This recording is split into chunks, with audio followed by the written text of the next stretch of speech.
बिस्मिल्लाहिर्रहमानिर्रहीम। अस्सलाम वालेकुम। Welcome to my YouTube channel. आज हम बनाने जा रहे हैं बहुत ही यमी और बहुत ही क्रीमी सी फ्रूट चाट। तो चलिए हम अपनी रेसिपी को स्टार्ट करते हैं।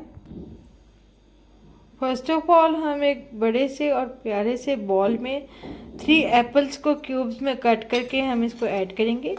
एप्पल्स को आपने पील कर लेना है और इस तरह से क्यूब्स में कट कर लेंगे।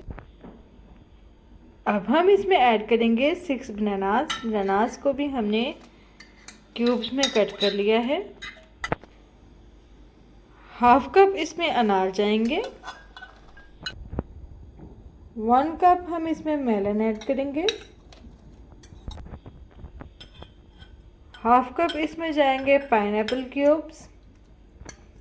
आप देख लीजिएगा जो भी फ्रूट आपके पास अवेलेबल है आप उनसे इसी तरह की बहुत यमी और क्रीमी सी चाट बना सकते हैं। अब हम इसमें 10 to 15 चॉप्ड बादाम ऐड करेंगे। 4 डेट्स हम इसमें ऐड करेंगे। डेट्स को हमने इसकी गुठली निकाल के इसको क्यूब्स में कट कर लिया है। अब इसमें जाएगा 1 tablespoon chaat masala. Half cup हम इसमें कंडेंस्ड मिल्क ऐड करेंगे। कंडेंस्ड मिल्क की रेसिपी मैं आपके साथ शेयर कर चुकी हूँ, इसका लिंक मैं डिस्क्रिप्शन में शेयर कर दूँगी।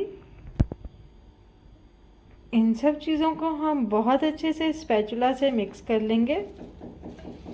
अगर आपने मेरे चैनल को अभी तक सब्सक्राइब नहीं किया तो जल्दी से मेरे चैनल को सब्सक्राइब कर दें और साथ में बने बेल आइकन को ज़रूर प्रेस करें ताकि मेरे हर लेटेस्ट वीडियो की नोटिफिकेशन आप तक सबसे पहले बिल्कुल फ्री में पहुंच जाए। अब हम इसमें बनाना जेली ऐड करेंगे। आप चाहें तो आप कोई भी फ्लेवर यूज़ कर सकते हैं। अल्हम्दुलिल्लाह बहुत ही कलरफुल चाट हमारी बन रही है। बिल्कुल लास्ट में हम अपनी फ्रूट चाट को और भी कलरफुल बनाने के लिए इसमें स्ट्रॉबेरीज ऐड करेंगे। अल्हम्दुलिल्लाह बहुत ही फ्रूटी, बहुत ही कलरफुल और बहुत ही यमी हमारी फ्रूट चाट रेडी है। मेरी इस रेसिपी को ज़रूर ट्राई कीजिएगा और फीडबैक देना मत भूलिएगा। फिर मिलूँगी एक नई ऑर्गेनिक सी रेसिपी के साथ। तब तक के लिए अपना बहुत सारा ख्याल रखिएगा। अल्लाह हाफ़िज़।